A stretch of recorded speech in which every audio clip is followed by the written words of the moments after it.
যুব সমাজ সমর্থক শব্দে পরিণত হয়েছিল। তখন শহীদ রাষ্ট্রপতি জিয়াউর রহমান চিন্তা করলেন যে এই যুব সমাজকে, ছাত্র সমাজকে দুর্বৃত্তায়নে বন্দী অবস্থা থেকে বের করে নিয়ে এসে জাতি গঠনে তাদের শক্তিকে কাজে লাগানো দরকার। আর সেজন্যই তিনি তার জীবদ্দশায় যে কয়েকটি অনন্য সৃষ্টি রেখে গেছেন, তার মধ্যে বাংলাদেশ জাতীয়তাবাদী ছাত্র দল, বাংলাদেশ জাতীয়তাবাদী যুব দল, বাংলাদেশ জাতীয়তাবাদী স্বেচ্ছাসেবক দল অন্যতম।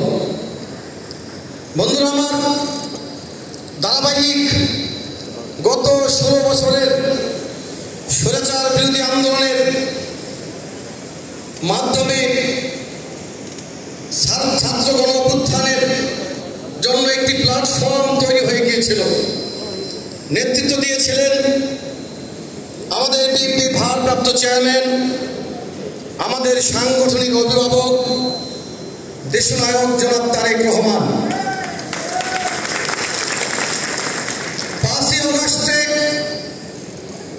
ছাত্র জনতার গণ অভ্যুত্থানের মধ্য দিয়ে স্বৈরাচারের পতন হয়েছে, স্বৈরাচার পালিয়ে গেছে। কিন্তু দুর্ভাগ্যের বিষয়, পরিবর্তিত পরিস্থিতিতে আমাদের মাঝে জোয়ারের মধ্যে কিছু দুর্বৃত্ত ঢুকে পড়েছে। বন্ধুরা আমার, আমাদের বক্তব্য অত্যন্ত স্পষ্ট।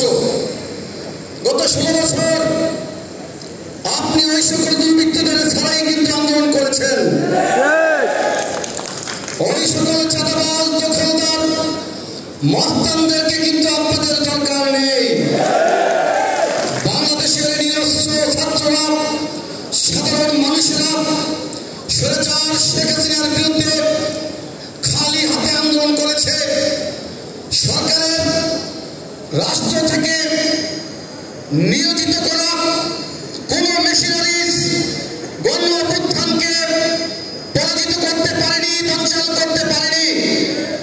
অর্থাৎ ঐক্যবদ্ধ শক্তির সামনে কোন রকমের মাস্তান, চাঁদাবাজ, দখলদার কোনোভাবেই টিকে থাকতে পারে না। বন্ধুরা আমার, ইতিমধ্যে আপনারা লক্ষ্য করেছেন অনুপ্রবেশকারীদের পাশাপাশি দুর্ভাগ্যবশত আমাদের দলের কেউ কেউ অপরাধী জড়িত হয়ে পড়েছিল। আমরা কিন্তু ছাড় দিচ্ছি না।